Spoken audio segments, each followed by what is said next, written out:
consécration, que nous puissions nous tenir devant vous, parler de la part de Dieu. Nous, on n'a pas le pouvoir de bénir notre Père. Disons que notre Père et Dieu vous garde vraiment. Je dis aussi merci à vous. Vous êtes là. Parce que vous avez laissé vos préoccupations. Et vous êtes venus écouter la parole de Dieu. Sans plus tarder, je remets toute gloire à l'Éternel. Celui qui est fidèle, celui qui est grand, par sa bonté, il a permis que vous et moi puissions nous retrouver en vie. Afin de parler de sa part. Il y a des personnes comme nous qui sont en train de faire n'importe quoi. Mais si Dieu nous a donné cette occasion de venir devant vous et parler de la part de Dieu, ça ne veut pas dire que nous sommes les personnes que cela qui se c'est par l'amour de l'Éternel que nous sommes en vie. Nous avons un thème. Un thème qui dit ce ne sera pas toi qui bâtira la maison, mais c'est ton fils qui sortira de tes entrailles qui bâtira la maison. C'était qui? C'était Dieu. Il était en train de parler à qui? Il était en train de parler à David. Qui était David? David était un roi. Il était un roi où? Il était un roi en Israël. Mais vous pouvez pas dire celui qui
unafikiria. Ce n'est pas ce que Dieu pense. Haina kile Mungu ako nawaza. Quand tu es en train de penser pour bâtir une maison pour Dieu, Asema wewe kunaweza kujenga nyumba ya Mungu. mais l'Éternel Dieu, Uambilie Mungu. il voit ton fils. Eko naona mtoto yako. Juu ya nini? Il y a 3 points. Huku mapwe tatu. Celui qui doit bâtir, Unatayenga. il faut qu'il soit un fils. Ifaa kuwa mtoto. Celui qui doit bâtir, Unatayenga. il faut qu'il bâtisse la maison pour le nom de l'Éternel. Asema ifaa yenge juu ya jina la milele. Celui qui va bâtir, Unatayenga. il faut qu'il prenne le temps de se préparer. Ifaa wewe wakati anafariji. Haina mfalme. Il va construire Atayenga. sans de ciment, Bila simama. sans se préparer. Ifaa kujitayarisha. Pendant toute une année, Mualemo. pour préparer quelque chose, Juu ya kutayarisha vitu. de construire une maison. Juu ya kujenga nyumba. Même David, Hata Daudi. il a pris tout un temps Alipewa wakati ya mingi. de préparer Na kulitayarisha. tous les matériaux. Na vitu pia. Pendant qu'il arrive au temps de faire la construction, Asema wakati anafika wakati ya il lui dit, Mungu anamwambia. tu ne sera pas toi, Haina wewe tena. ce sera ton fils. Itakuwa ni mtoto yako. J'aime ce verset-là. Mimi napenda hiki sina. Ça me fait du bien. Hii sasa ni mbaya. Laisse-moi te dire, Acha nikwambie Mungu. pendant que toi tu prépares le temps, Wakati uko unapewa taarifa. construis la maison de ton père. Juu ya kujenga nyumba baba. Construis la maison de ton père. Juu ya kujenga nyumba. Tu es en train de te tromper. Mungu ako na mwana. Il y a une personne Sio kuku mtu mmoja. qui te fait arrêter ça. Hata kutayarisha. Imaginez que ton fils Ningekuwa mtoto est coração. atafanya Si hivi. on va donner ce terme, Kama wakati watupatia notre père baba yetu. a pris le temps Alipewa wakati mwingi. de poser les fondements, Ya kubeba fondation. de poser les fondations. Ya kuweka fondation. Dans ces fondations, Ni juu fondation. il sortira des disciples. Itatoka kubadilika. Il sortira des enfants de Dieu. Itatoka kulala. Laisse-moi te dire, Acha nikwambie. Dieu passe pour un père. Mungu anabeba umulele. Appelle les fils. Juu ya kukosa. Dieu passe pour un père. Mungu anabeba umulele. Appelle un fils. Juu ya kutunga. Celui qui va bâtir cette maison, Ule tayenga hii nyumba. ce n'est pas n'importe qui. Haina mtu wa Ce dawasi. n'est pas n'importe celui. Haina pamoja na C'est sisi. un fils qui sortira. Ni yule mtoto atatoka. Ses entrailles Mtumbo yake. bâtira cette maison. Atayenga hii nyumba. Amen. Bien-aimé, donne-moi un bon amen. Mungu unipatie kwa ameni ya Mungu. Bien-aimé, donne-moi un bon amen. Unipatie kwa tena ameni ya Mungu. J'aimerais qu'on puisse nous lire Tunapenda watusomee dans 1 Corinthiens, 1 Chronique plutôt, Chronique chapitre 22, chapitre 22 et verset 7 à 13. verset 7 à 13.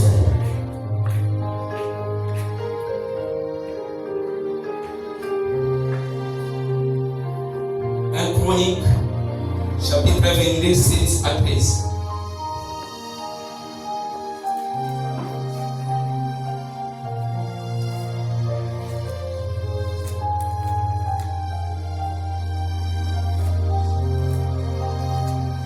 Chronique chapitre 22, 22, verset 13 à 13.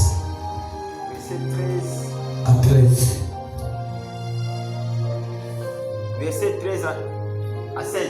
Verset 7 à 13. 7 à 13. Lisons au nom de Jésus. Amen. David dit à Salomon, Asema Daudi anamwambia Solomoni, mon fils, mtoto wangu, j'avais l'intention de bâtir une maison nilikuwa na akili ya kujenga nyumba au nom de l'Éternel, mchina ya milele Mungu wetu. et la parole de l'Éternel m'a été, Asema neno ya milele Mungu inanishimamisha, asema mimi sitajenga. mais l'Éternel a été ainsi adressé. Asema wa milele Mungu alikuwa anakushonta.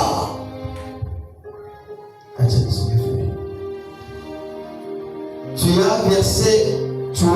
as versé beaucoup de sang et tu as fait des grandes guerres. Tu ne bâtiras pas une maison à mon nom, car tu as versé devant moi beaucoup de sang sur la terre. 9. Voici, il te naîtra un fils qui sera un homme de repos et à qui je donnerai du repos en le délivrant de tous ses ennemis d'alentour, car Salomon sera son nom. Et je ferai venir sur Israël la paix et la tranquillité pendant sa vie. 10. Ce sera lui qui bâtira une maison à mon nom. Il sera pour moi un fils. Je serai pour lui un père. Et j'affirmerai pour toujours les trônes de son royaume en Israël. 11. Et maintenant, mon fils, que l'Éternel soit avec toi, afin que tu prospères et que tu bâtisses la maison de l'Éternel, ton Dieu. Car comme il a déclaré à ton égard. 12. Viens seulement à l'Éternel d'accorder de la sagesse et de l'intelligence et de faire régner sur Israël dans l'observation de la loi de l'Éternel ton Dieu. 13. Alors tu prospéreras si tu as soin de mettre en pratique les lois et les ordonnances que l'Éternel a prescrites à Moïse. Pour Israël, fortifie-toi et prends courage, ne crains point, et je te ferai point. Amen. Amen. Vous pouvez lire toujours, toujours ce livre-là, vous prenez le verset 6.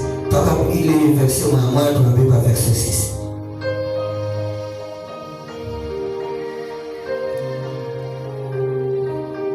Chapitre 6. Non, chapitre 22, le verset 6. Chapitre 22, verset 6. Nous allons Jésus. Amen. David appela Salomon, Yes. son fils, et lui a ordonnant de bâtir une maison de l'Éternel, le Dieu d'Israël. Amen. Amen. Amen. Est-ce que tu t'es acclamé pour la parole de Dieu? Il acclame bien pour la parole de Dieu. On nous salue. C'était qui? C'était David. David était en train de parler à qui? Il était en train de parler à son fils. Pourquoi il parlait à son fils? David avait l'intention de bâtir la maison de l'Éternel.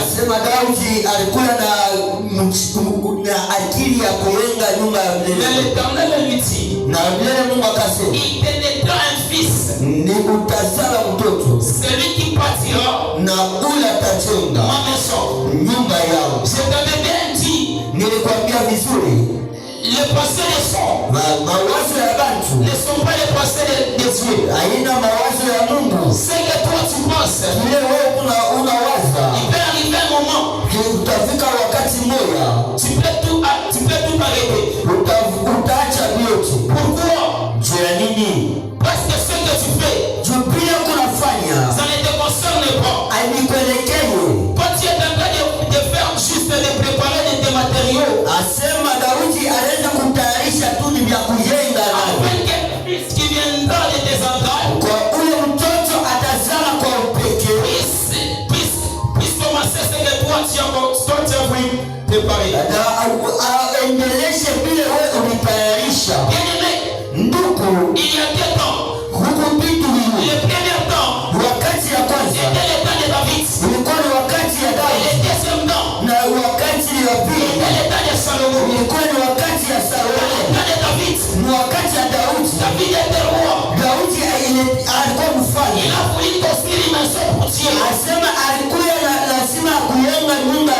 Mais dans son temps, il a pris tout le temps de préparer les terrains, de préparer une fondation.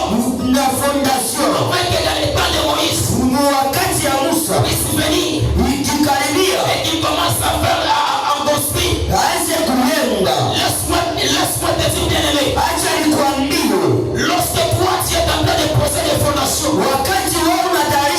tentation. Na Mungu eko naona mtoto yako. Eko kumkongo yako. Auwasia sema yetu atayenga. Mungu eko na kuangalia. Asema ni mtoto eko kumkongo yako. Atakuya kuyenga. Atuwe mpaka historia ya Daudi. Wakati Musa alimchakula Daudi akuya mfalme, wanamwambia Samuel, uende mnyumba ya Isai, nitakuonesha mtoto huyo tapakala mafuta, atakuya mfalme wa taifa, mtoto wa roho ya asema. Wakati Samuel afika mnyumba, anaangalia na macho, anaangalia mtoto mwingine, na anasema ni huyu Mungu mpakaliwa Mungu. Na Mungu anasema hivi, mimi Mungu nisione pia mpatu weko naona makuku mtu moja asha kufuta mafasi moja ukule umile usha chakula hakule mfalme. Acha nikwambia kitu kimoja, wanabeba wakati wa kumtapata wakati alikuwa mkosi. Wewe ule nijua atakuwa mtoto wa wewe ule wa njoo atakuwa mtoto yake, mtoto wa miakweli ataendelea, ataendelea ufanye wewe unasikia kama baba yako aliachia fasi mtoto misio yake ni ya kuendelea pale baba yake aliachia. Alléluia. Amen. Je n'ai jamais vu un faux fils partir en maison de l'Éternel. Asema nishaonaga mtoto mbaya kuenda nyumba ya Mungu. Il n'a que des vrais fils. Inakula kuyaka mpaka watoto wazuri. Vrais fils. Watoto wazuri. Prend tout son temps. Bali waka wakati. De rester au pied de son père. Unakubatia kumikulu ya baba. Afin de regarder. Ya kuangalia. Afin d'observer. Ya kuangalia. Ce que son père est en train de faire. Bila baba yake eko nafanya. Il a un vrai fils. Na mtoto wa miakweli. Ce n'est pas celui Na ina ule. qui ne prend pas la valeur de son père. Ashibebe valeri ya baba yake. Un vrai fils. Na mtoto wa miakweli. C'est celui. Ni ule. Même si on le fouette. Wakati Il wanampiga. est toujours attaché à son père. Haiko mpaka kumpembele ya baba. Fils. Na mtoto wa miakweli. C'est lui. Ni ule. Même si on va, il entend du mal de son père. Anashikia vibaya vya Il baba. reste toujours solide. Ashabakia mpaka Il pale est sasa. toujours attaché Ashakuja au tasho. père de son père. Kumikulu ya baba. Pourquoi? Si ya nini? Parce que si je suis assis dans un arbre, Kama misha ikala kumuchi. il y aura un temps, Kutakuwa wakati moja. ou plutôt dans cette saison, Na sesha moja. où cet arbre-là Ile muchi. poussera des fruits. Litatosha matunda. Et ces fruits-là Na ile matunda. aidera plutôt Litanifashia. à manger, Ya kunya. m'aidera Litayambi. à manger. Ya kunya. Pourquoi? Si ya nini? Si tu es attaché à ton père, Kama sio kubakia kwa kumikulu ya quelle que soit la difficulté, hata mambo ya quels nguvu. que soient les problèmes, Hata mama problem na kula. il restera toujours attaché. Atakuwa mpaka sha kushika baba. Juu ya nini? Lorsque le temps de Dieu arrivera, Wakati ya Mungu il va récolter atavuna. ce qu'il a toujours Vile anaona. semé de son père. Vile aliona kwa baba. Alléluia. Amen. Je suis venu dire à une personne, Bila